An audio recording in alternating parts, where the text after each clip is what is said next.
selamat siang. Pada kesempatan kali ini, saya akan mengkaji dari buku Multimedia Based Instructional Design, bab 3 dan bab 4. Bab 3 itu tentang analisis dan penelitian awal, sedangkan bab 4 tentang analisis pembelajar.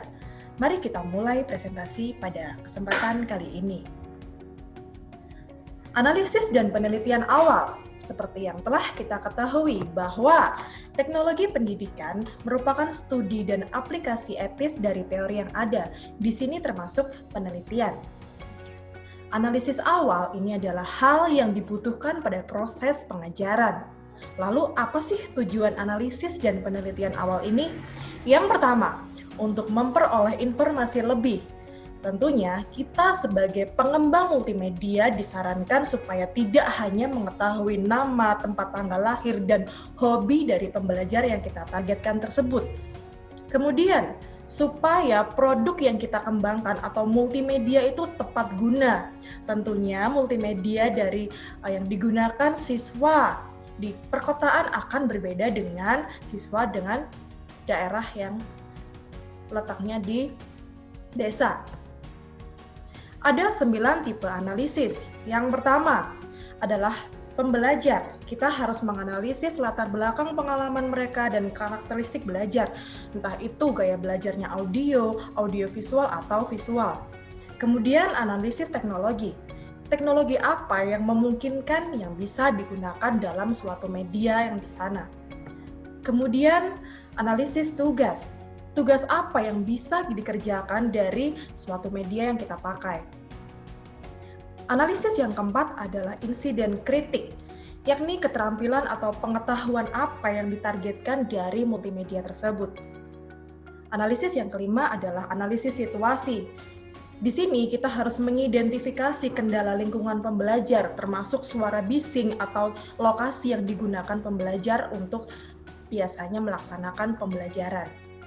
Selanjutnya analisis tujuan, yakni menentukan tujuan dari adanya penugasan tersebut. Kemudian analisis media, kita harus menentukan strategi pemberian media yang sesuai untuk pembelajar kita. Selanjutnya analisis data yang ada. Di sini pengembang media harus mengidentifikasi alat pembelajaran yang ada, bisa buku, jurnal, atau referensi lainnya. Yang terakhir, kita harus menganalisis biaya dan keuntungan dari pengembangan multimedia yang akan kita buat.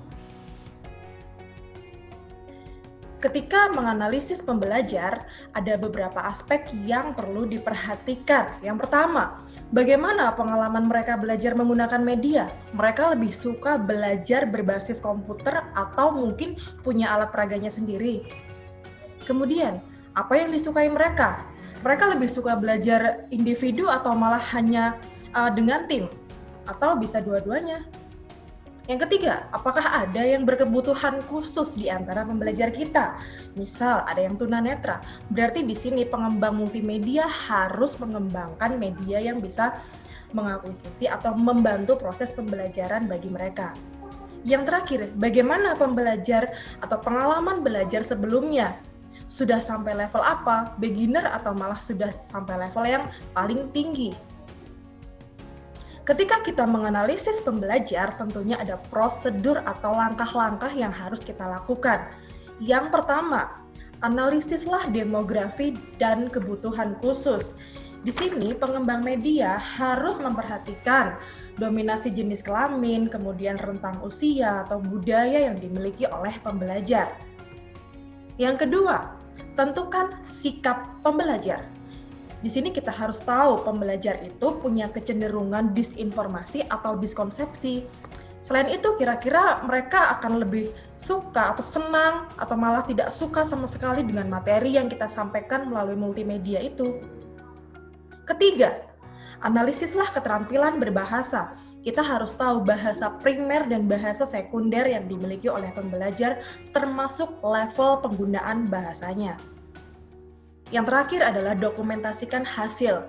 Hasil yang sudah kita dapatkan melalui analisis itu bisa kita gunakan untuk mendesain produk multimedia supaya tepat guna. Sekian presentasi dari kajian buku bab 3 dan bab 4. Terima kasih.